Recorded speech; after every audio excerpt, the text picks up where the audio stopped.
High and welcome my channel, welcome to the another episode. আজকে আমরা review করবো hit the third case, যেটা নানি রয়েছে। তো হিট ফ্র্যাঞ্চাইজি, তো এটা হচ্ছে 3 নম্বর ছবি। এর আগে 2টো ছবি হয়েছে। প্রথম ছবিটা আমি হিন্দি ভার্সনটা দেখেছিলাম, যেটা রাজকুমার রাও ছিল। আমার সেই ছবিটা বেশ ভালো লেগেছিল বলে আমি পরের পার্টটা তেলেগু ভার্সনে দেখি, যেটা আদিবিশেষ ছিল, এবং এই পার্টটা তো সিনেমা হলে গিয়ে দেখবো। ট্রেলারটা এক কথায় বলতে টপ লেভেল, বাপ লেভেলের ট্রেলার হয়েছে। কেন বলছি, আমি এক এক করে আসছি। আজকে সকালবেলা তারা একটা পোস্টার এনেছে, সাদা পুরো ব্যাকগ্রাউন্ডে, হোয়াইট স্যুট, নানি পুরো রক্ত মেখে, এবং হচ্ছে তরোয়ালটার মধ্যে পুরো রক্ত মাখা, আর হোয়াইট এবং রেডের মধ্যে। পোস্টারটা কিন্তু দারুণ লাগছে, এবং সচরাচর যেরকম ছবির পোস্টার আছে তার থেকে পুরো একদম 100% আলাদা রকম একটা পোস্টার। কিছুই তেমন না, নানি দাঁড়িয়ে আছে, বাট কালার স্কিমটা যেহেতু আলাদা এবং অ্যাটিটিউডের সাথে যেভাবে প্রেজেন্টেশনটা দিয়েছে, ওটার জন্য পোস্টারটা কিন্তু খুব ভালো লাগছে। এবং কালার স্কিমটা কিসের জন্য দেওয়া সেটা তো আমরা এই ট্রেলারটা দেখে বুঝতে পারছি, কি ব্যাকগ্রাউন্ডে কালার স্কিমটা ইউজ করেছে। এটার মধ্যে না গল্প সেভাবে রিভিল করে না, বাট এই ছবির যে ফরম্যাট, এটা হচ্ছে সিরিয়াল কিলিং হয় এবং হচ্ছে পুলিশ অফিসার সেটাকে ট্র্যাক ডাউন করবার চেষ্টা করে। এটা নিয়ে এই প্রথম দুটো পার্টেরও সেম গল্প ছিল, এবং এই পার্টেরও আই হোপ কি সেমই গল্প থাকবে। এবং নানির ক্যারেক্টারটাকে আগের ছবিটার মধ্যে এস্টাবলিশ করে দেওয়া হয়েছিল অর্জুন সরকার, এবং এখানে কিন্তু নানির একটা ক্যারেক্টারিস্টিক রাখা হয়েছে, যেটা হচ্ছে he is very much violent, এবং হচ্ছে ওর ওই লাঠি দিয়েও মারে।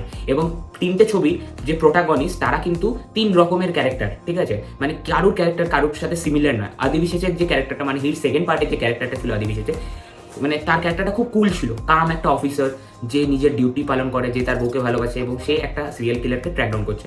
ফার্স্ট পার্টের যে ক্যারেক্টার ছিল, ও খুব ভার্না লেভেল ক্যারেক্টার ছিল, যেটা হচ্ছে রাজকুমার রায়ের পার্টটা আমি যদি বলি, বা তেলেগুতে বিশ্বক সিং যেটা ছিল, ওর মানে একটা পাস্টে একটা ট্রমা আছে। He is not happy with his life, এবং তার সাথে যেটা আমরা অ্যাকচুয়ালি মানে পুলিশ কেসে দেখতে পাই, যে তার নিজের একটা ইন্টারনাল কনফ্লিক্টের মধ্যে দিয়ে যাচ্ছে। এবং এই পার্টটার মধ্যে নানি হচ্ছে মানে সবার থেকে আলাদা, মানে বিশাল রাগী একটা officer. He is very much violent এবং রুথলেস।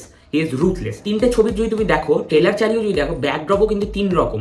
আমি যদি হিন্দি ছবিটার কথা বলি, ওই ছবিটা কিন্তু রাজস্থানের একটা বেশ গল্প, শহরটা তলিটা দেখাচ্ছে। এবং সেকেন্ড পার্টে যেটা আদিবিশেষ রয়েছে, সেই ছবিটা হচ্ছে একটা বিচের ধারের গল্প দেখাচ্ছে, মানে বিশাখাপত্তনম, ওই সমুদ্র এরিয়ার গল্পটা দেখাচ্ছে। আর এই পার্টটা হচ্ছে পুরো কাশ্মীর বা মানালি ফানালি পাহাড়ের একটা ব্যাকড্রপে গল্পটা দেখাচ্ছে। তো 3টে ছবির ব্যাকড্রপও কিন্তু আলাদা আলাদা রকম।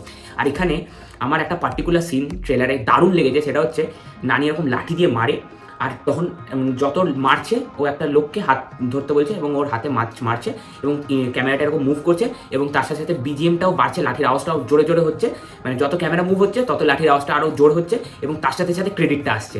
একটা ফাট করে লাঠিটা মারছে, ফাট করে একটা ক্রেডিট আবার ওই, মানে ওই জায়গাটা দারুণ লেগেছে। এবং লাস্ট যে শটটা, যেখানটাতে এরকম তরল দিয়ে এরকম একজনকে মারে, আর পুরো রক্তটাও ছাদের ওপর গিয়ে লাগে, মানে সিলিংয়ে গিয়ে লাগে, এবং ক্যামেরাটা এরকম মুভ হয়, আবার আস্তে আস্তে নানির দিকে মুভ করে।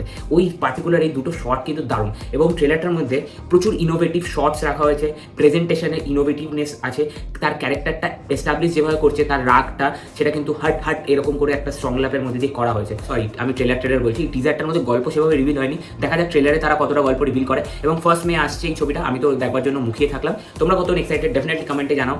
এবং ভিডিওটা ভালো হলে কী করতে হবে, লাইক, শেয়ার, সাবস্ক্রাইব, রেড বাটনটা প্রেস করে গ্রে করে দাও। চলো, love you all, take care, good by.